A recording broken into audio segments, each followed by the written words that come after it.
Today we explore the volatile situation between Israel and Palestine with a former FBI agent deployed to the Middle East. And in light of recent events in Gaza, we thought we'd have Tom in for a conversation.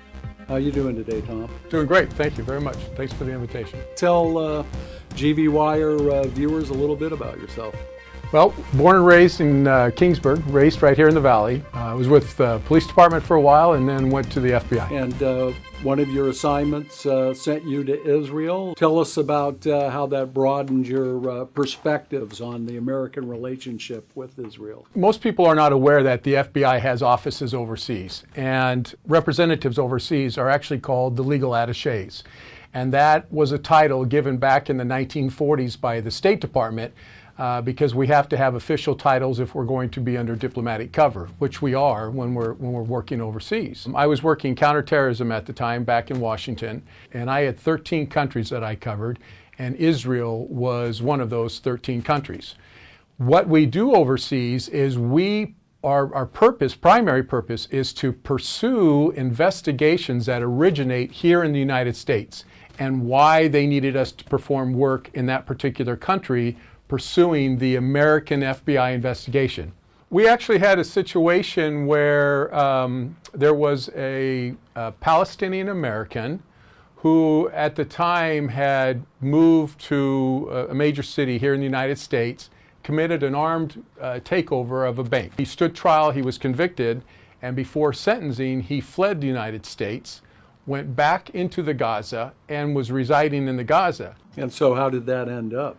The Palestinians decided to create the PA, the Palestinian Authority, which is their police force. They had contacted the FBI and they had said, listen, we'd like to work with you. We would like for you to help train us, help us become a professional law enforcement organization.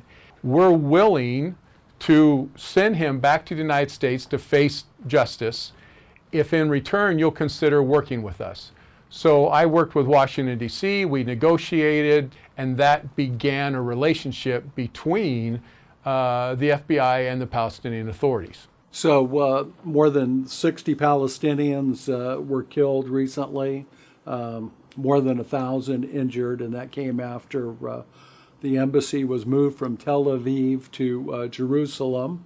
That was President Trump's goal, and he carried it out. Does that endanger the lives of Americans, the fact that the embassy is now in Jerusalem? Absolutely. I think the one thing that I really feel like I need to do is I need to make your viewers understand. We here in the United States, we are raised to be pro-Israeli. We don't really even know it, but we are raised to be pro-Israeli. And I always akin it to the cowboys and the Indians. We were raised to be pro-cowboy. And we never really questioned why. That was our forefathers and that's what we did. We settled the West. And history now has shown us that that story is not quite as accurate as we were initially taught. Well, I look at the Israeli-Palestinian issue much in the same light.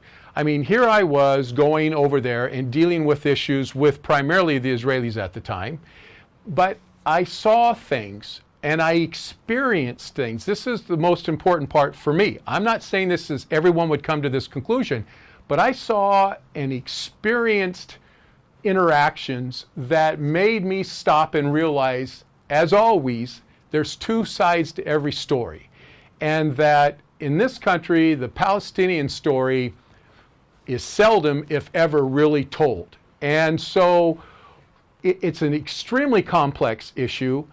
I have learned a long time ago to be able to live in a neutral zone, which upsets a lot of people. They want you to take sides, especially in today's political atmosphere, because both sides have very legitimate concerns and issues. But one of the things that the United States has been fantastic in history in the last 60 years, while we have supported Israel tremendously, especially with military, $3 billion a year in aid. The Israeli citizens receive more money per citizen than any other country out there, except for possibly Afghanistan right now. But other than that, any other country out there, they get more U.S. aid money than any other country. However, there's been some issues, but we've always been considered, even by the Palestinians, we've considered to be neutral. And now that has changed.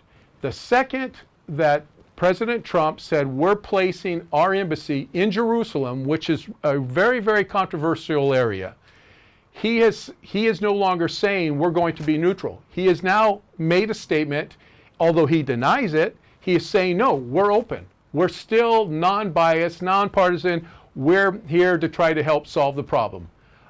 As we all know, I mean, come on, that's just not the way the world works.